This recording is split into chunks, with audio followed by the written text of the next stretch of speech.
사연 소개에 앞서서요. 한 가지 보여드릴 게 있습니다. 뭡니까? 얼마 전에 새벽 4시 13분에 저희 제작진에게 한 통의 메시지가 왔다고 합니다. 새벽에 왜? 4시? 작가님, 늦은 시간에 죄송하지만 혹시 저랑 통화하셨던 이후에 재원이 형이랑 통화를 하셨을까요? 그날 이후로 며칠 뒤부터 계속 뒤숭숭하고 이상해서요. 방금도 자다가 가위에 눌렸거든요. 답답한 마음에 문의 남겨드려봅니다. 아무리 작가들이 뭐 늦게까지 일한다고 하지만 새벽 4시에 이거 조금. 좀 다급한 상황인가 봐요. 저희가 보통 사연을 받으면요. 최종 선정 과정에서 제보자분들하고 통화를 한다고 그렇죠. 합니다. 작가가 담당 작가 네. 붙지. 근데 이 문자를 보내주신 분도 작가님하고 통화를 했는데 그 통화 이후부터 매일 밤마다 가위에 눌리기 시작했대요. 아, 자기 얘기에서 계속 나타나나 보다. 저희가 이렇게 하려고 한다라고 작가님께서 연락을 주신 후에 자면은 눌리고 자면 눌리고 하다 보니까 그때의 일이 굉장히 큰 충격이셨나 보네요. 제가 이제 신당들을 여기저기서 소개받아서 엄청 많이 다녔어요. 수원도 가고 뭐 원주도 가고 인천도 가고 서울도 당연히 갔고 다 갔는데 들어오지 말라고 나가라고 가라고 네가 더 잘 알지 않냐 왜 왔냐 가라 할 말 없다. 아, 그래, 그런 경우 있어. 네가 무당이면서 왜 들어와? 뭐 이런 경우 있어. 소름 돋았어. 때는 2004년 범주 씨가 어릴 적부터 꿈이 뮤지션이었대요. 그랬구나. 네네. 고3이 되자마자 안양에 있는 한 유명한 음악 아카데미에 다녔다고 합니다. 그 문자 속에 재원이 형도 그 아카데미에 다니고 있었다고 해요. 선배군요. 그리고 그 해 여름에 아카데미 담당 선생님의 지도 아래에 범주 씨와 재원이 형을 포함해서 다 같이 계곡으로 2박 3일 첫 MT를 가게 됐다고 합니다.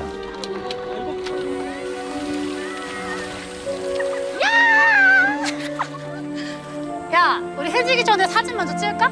좋다. 범주야, 네가 사진 좀 찍어주라. 사진! 자, 모이세요. 그러니까 물놀이로 온통 다 적기 전에 사진부터 남기자라고 이제 생각을 한 거죠. 자, 웃어. 누나, 좀만 오른쪽으로. 카메라 뷰파인더로 이렇게 들여다보면서 구도를 잡고 있었는데 오케이. 자, 찍을게요. 하나, 둘, 셋. 왜 이렇게 사람이 많아 보이지? 이상하다 싶어서 고개를 들어서 이른쪽으로 다시 보니까 빨리 찍어. 버튼 누르면 찍히는 거야. 내가 잘못 봤나? 그래서 다시 카메라로 들여다봤대요. 일행들 사이로 전혀 본 적 없는 사람들이 사이사이 껴있는 거예요. 거기다 특이한 점이 이 사람들만 카메라 쪽이 아닌 다른 방향을 이렇게 바라보듯이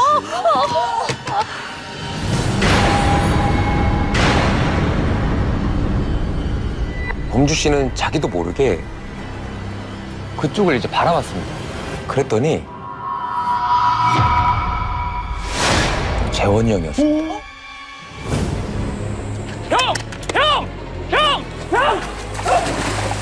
이러다 형 죽겠다 싶어서 범주 씨가 서둘러서 형을 일으키려고 했는데 아무리 형을 끌어내려고 해도 꿈쩍을 하지 않는 거예요.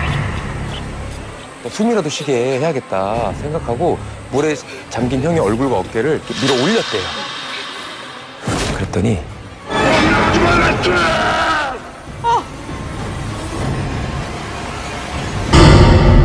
순간 너무 당황한 범주 씨가 뒷걸음질 치던 그때 야, 범주야. 이범주.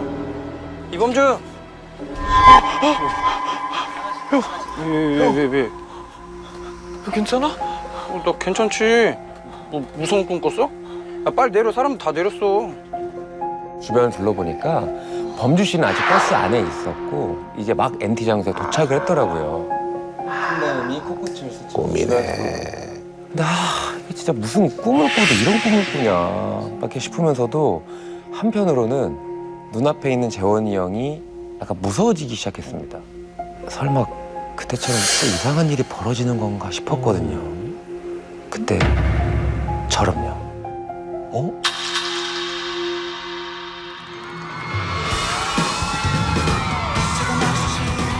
사실 범주 씨와 재원이 형은 아카데미에서 처음 만난 게 아니라 고등학교 밴드부 소속의 선후배 사이였대요. 그럼 엄청 친하지. 범주 씨가 밴드부에 가입을 하고 첫 축제 공연을 준비하던 시기에 형 연습 중이셨어요. 나중에 다시 올게요. 죄송합니다. 범주야. 나 연습 다 끝났어. 들어와. 들어와. 연습을 하다가 범주 씨 왔다고 이제 선뜻 연습실을 내어준 거예요. 야, 연습 많이 하고 그리고 정리만 좀 잘해. 네, 알았지. 갈게. 네, 형 감사합니다. 야, 노래 기대한다. 아, 감사합니다. 네, 들어가세요. 아 진짜 내가 선배 하나는 잘 뒀다 생각하면서 형을 배웅하고 혼자 연습을 시작하는데 마른 하늘을 달려 나 그대 범주 씨가 방금 부른 그 파트를 누가 따라하는 소리가 들리는 거예요. 주변을 살펴봤는데 아무도 없는 거예요. 마른 또 소리가 들리는 거예요.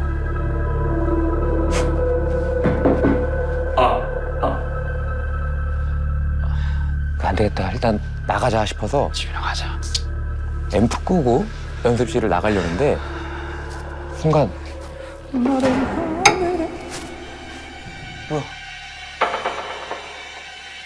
천천히 가.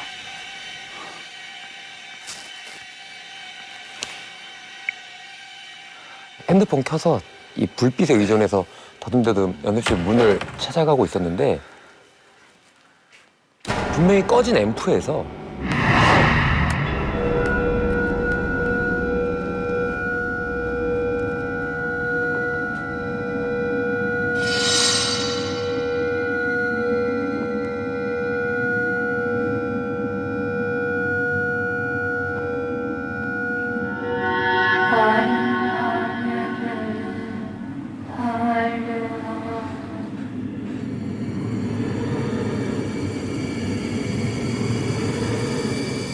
소름 끼치는 그 소리들의 범주 씨가 핸드폰 불빛을 이제 앰프 쪽으로 돌려서 비쳤는데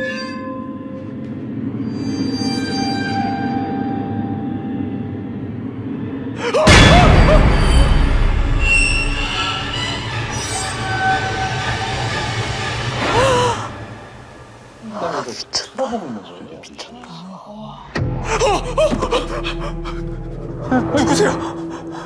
대답을 하지 않고 범주 씨를 쳐다보는데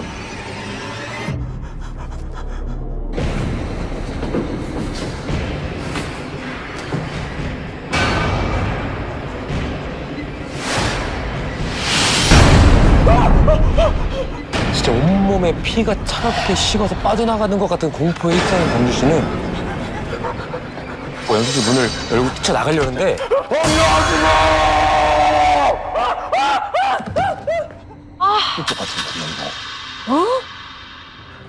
아, 간 떨어질 뻔했잖아. 뭔데? 아, 왜 갑자기 소름 지르고 그래? 정신을 차리고 보니까 그 기괴한 얼굴을 온데간데 없이 이어폰을 빼든 채 황당한 표정으로 서 있는 원래의 모습의 재원이 형이 보인 거예요. 그래. 아, 나야. 뭔데? 야, 범주야, 이범주. 야, 일어나봐. 근데 이제 문제는 이런 일이 한 번만 있었으면 아, 뭐 내가 헛걸 봤구나 이렇게 싶을 텐데 이 일 이후로도 재원이 형하고 마주쳤다 하면 기본적으로 가위에 눌리고요. 심할 때는 이게 사람인지 귀신인지 모를 이상한 것들을 자꾸 보고 느끼게 되는 거예요. 유독 형을 만날 때마다 이상한 일을 겪으니까 어쩌다가 재원이 형과 마주쳤다 싶으면 재원이 형을 좀 피해 다녔다고 합니다. 이제 그러다가 형이 졸업하고 다시는 만날 일이 없을 줄 알았는데 아카데미에서 다시 만나다 보니까 근데 거기다 MT까지 같이 오게 되었으니 솔직히 좀 겁이 났다고 하더라고요. 아, 내가 예민해져서 그런 꿈을 꿨나 보구나 하고 생각이 들었는데 낮에 노는 동안은 또 별일이 없는 거예요. 그러니까 또 이상한 일이 뭐 있겠어. 그래, 신경 쓰지 말자 하고 잘 놀다 보니까 이제 어느새 밤이 되었습니다. 자, 다 같이 이렇게 둘러앉아서 게임도 하고 술도 마시고 하다가 내가 무서운 얘기 해줄까? 이거 내 친구가 실제로 겪은 일인데 너는 살목지라고 알아? 살목지? 그런데 한창 분위기가 무르익을 때쯤에 범주 씨 눈앞에 이상한 게 보이는 거예요. 아, 근데 왜 저기 저런 그림자가 있지? 거기는 건물도 나무도 없어서 창밖으로는 그림자가 질 게 없었거든요. 그래서 저게 뭔가 하고 이렇게 실론을 하고 이렇게 더 자세히 봤는데 그 그림자가 점점 커지는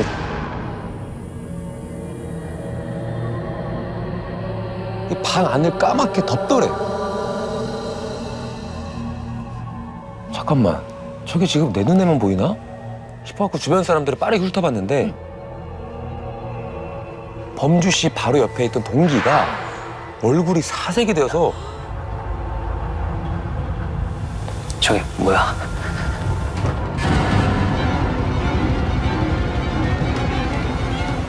너도 밖에 저거 보여? 밖에? 아니야, 내가 말한 건 재원이 형 말한 건데. 재원이 형? 재원이 형? 하고 시선을 돌리니까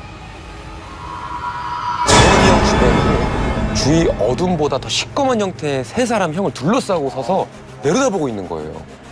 그 모습을 같이 본 범주 씨랑 그 친구가 잔뜩 겁먹은 그때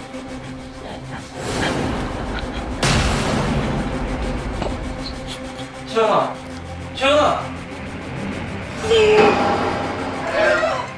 갑자기 형이 엄청 괴로운 표정으로 쓰러졌는데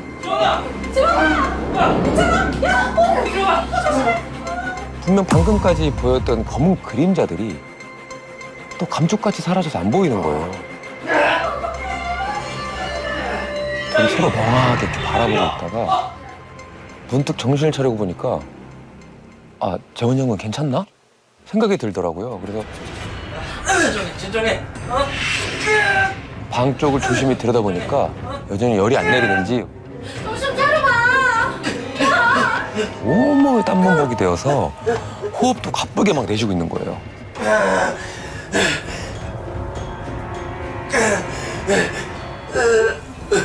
무서운 건 무서운 거고 일단 걱정이 되잖아요.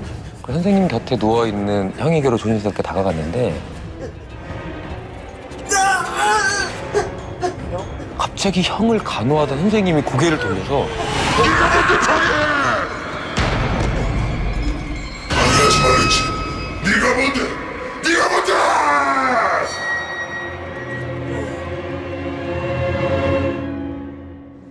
이게 뭐야? 주변에 아주 뭐. 뭐지? 이 사람 주변에 뭐야? 경극할 때 이제 계속 얼굴이 바뀌는 것처럼 사천왕상들이 다 합쳐진 얼굴에 그런 표정인데 우선 일그러져 있고 찌그러져 있고 화가 나 있는 그런 표정으로 눈빛으로 이제 저를 죽일 것 같은 그런 표정이었어요. 그때 그 선생님 뭐라고 하신 거예요? 이런 식으로. 근데 중요한 건 그 시간이 지나고 나서 선생님은 난 돌아보지도 않았고 난 계속 얘 돌보고 있었어. 무슨 소리 하는 거야? 라고 하니까 진짜 돌아버릴 것 같았죠. 그리고 나서 이제 이게 무슨 납인지 뭔지도 모르겠어요. 그냥 팔랑팔랑거리면서 창밖으로 나갔는데 그 이후로 그냥 아무 일도 없었던 것처럼 모든 공기가 편안해지고 아프던 사람도 갑자기 열도 내리고. 형의 얼굴이 편안해지자 사람들은 아우 다들 다행이다 하고 이제 안도를 했습니다. 하지만 범주 씨와 친구는 넋이 나간 채 서로 아무 말도 못했다고 합니다. 그런데 그 MT 이후에 범주 씨는 다시 눈만 감으면 가위에 눌리고 밤낮으로 이게 사람인지 혼령인지 모를 것들이 또다시 보이기 시작해서 정말 괴로운 나날들을 보내야 했습니다. 근데 보통 이럴 땐 저희가 또 이제 무속인을 찾기도 하잖아요. 그렇죠. 예. 그 범주 씨도 처음에는 지인 소개를 받아서 무속인을 찾아갔다고 합니다. 감히 어딜 들어와? 근데 어떤 사람은 보지도 않고 그냥 돌아가라고 하고 어떤 사람은 범주 씨 앞에서 무릎을 꿇고 가달라고 막 사정을 했대요. 이게 너무 좋다. 해결할 방법을 찾기는커녕 오히려 무속인들로부터 거부를 당한 거예요. 결국 범주 씨는 걱정 끼쳐드릴까 봐 찾아뵙지 못했던 친할머니를 찾아갑니다. 아이고 이거 이걸 어쩐다냐. 안 된다. 너는 안 된다. 마치 뭘 알고 있는 것처럼 우시는 거예요. 그러시더니 범주 씨를 데리고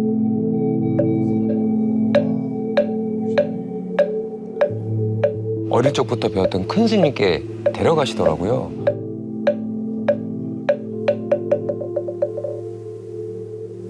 앉거라. 스님은 범주 씨 머리에 손을 올려둔 채 한참을 불경을 외우셨다고 합니다. 그렇게 얼마의 시간이 흘렀을까? 그게 네 것이 아닌데 왜 붙어서는? 이제 가야 할 길로 갔으니 걱정할 일 없을 게다. 범주 씨에게 불경책 한 권과 오색실 그리고 108염주를 건네주시면서 10년 동안 잘 간직하다 태워라.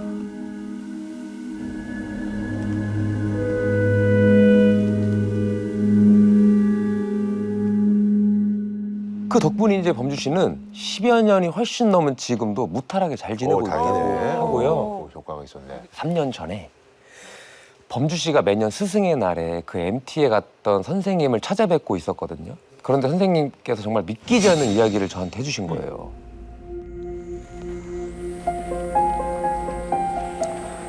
범주야, 너 재원이 얘기 들었니? 네? 재원이가 무당이 됐대.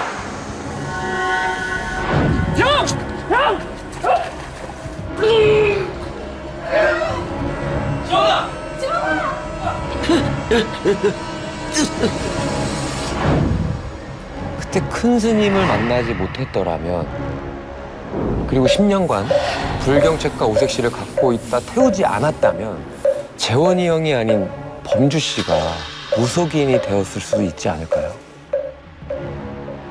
이거 어떻게 된 거야?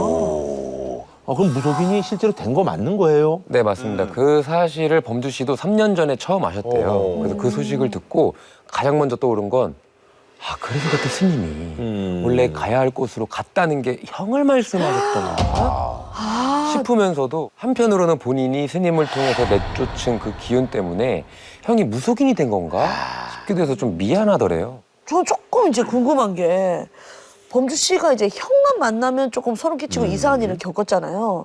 그럼 반대로 형도 범주 씨만 만나면 이상한 걸 겪은 거예요? 제작진이 당사자인 형과 범주 씨를 함께 만나봤대요. 아하. 근데 그 자리에서 소름 돋는 이야기를 들었다고 합니다. 뭐야? 진짜 오랜만이다. MT 때 기억나세요? 그때 MT? 뭐 상상도 하기 싫죠. 그 당시에는 저는 누워있고 선생님이 괜찮아라고 이제 저한테 이제 이렇게 다가왔을 때 그게 저는 이제 괜찮아가 아니라 약간 너 죽어 약간 이런 톤이었거든요. 너 죽어 약간 이런 톤의 얼굴이 5만 가지가 이렇게 막 합쳐진 그 귀신의 형상이었거든요. 그런 게 보지 못하면 몰라요. 이거는 소름 끼칠 정도로 기억나죠. 범주 씨는 모르고 계셨어요? 이건 몰랐어요, 저도. 근데 다 보고 계셨었던 거네. 근데 그거 보고 있었죠. 소름 돋아. 같이 보고 있었는데. 어머. 진짜 소름이다. 당시엔 그래서 신내림이고 뭐고 뭐 생각한 적이 없는데 어느 날 어머니가 신내림을 받아야 한다는 얘기를 들었는데 어머니가 안 받으셨대요. 거부하는 경우 있지. 근데 그 이후부터 점점 이제 가세가 기울더니 그 와중에 부모님도 갑자기 아프시고 아이고. 생활고에 시달리게 된 거죠. 내가 어머니 대신에 내가 신을 받아야 이 고통이 끝날까 싶어서 그래서 무속인의 길로 들어서게 됐다고 합니다. 뭐 사실 정호근 씨도 사실 자기가 안 받으려고 하다가 야 네가 안 받으면 자식한테 가. 그러니까 그럼 내가 받겠습니다. 뭐 이런 얘기가 있듯이 맞아요. 예. 어머니가 거부하셨는데 이제 자식이에요. 어머니 대신해서 받았구만. 근데 저는 제일 좀 신기했던 게 이 MT 때 범주 씨만 본 게 아니라 친구들도 다 봤잖아요. 경기. 왜 재원이 형 말고도 다른 사람도 그런 걸 겪게 된 건지. 그러니까 여기에 대해서는 재원 씨가 직접 건넨 이야기가 있는데 한번 들어보시죠. 무당 옆에 무당이라는 얘기가 있어요. 근데 그 얘기가 뭐냐면 고등학교 때 이제 밴드 활동을 하던 친구들은 거의 다 이제 저랑 비슷한 기운이 있던 거죠. 근데 범주 같은 경우는 음악으로 좀 풀어갈 수 있게 된 거였는데 그걸 몰랐던 거죠. 그리고 저는 풀어갈 수가 없기 때문에 이제 이 길을 온 거고. 그 신내림 받는 분들 얘기를 들어보면 사실 어쨌든 간에 직업적으로 사실 편견이 있다 보니까 주변 가족들 마음고생하는 것도 있고 본인도 그렇고 해서 맞아요. 이 기구한 사연들이 꽤 있습니다.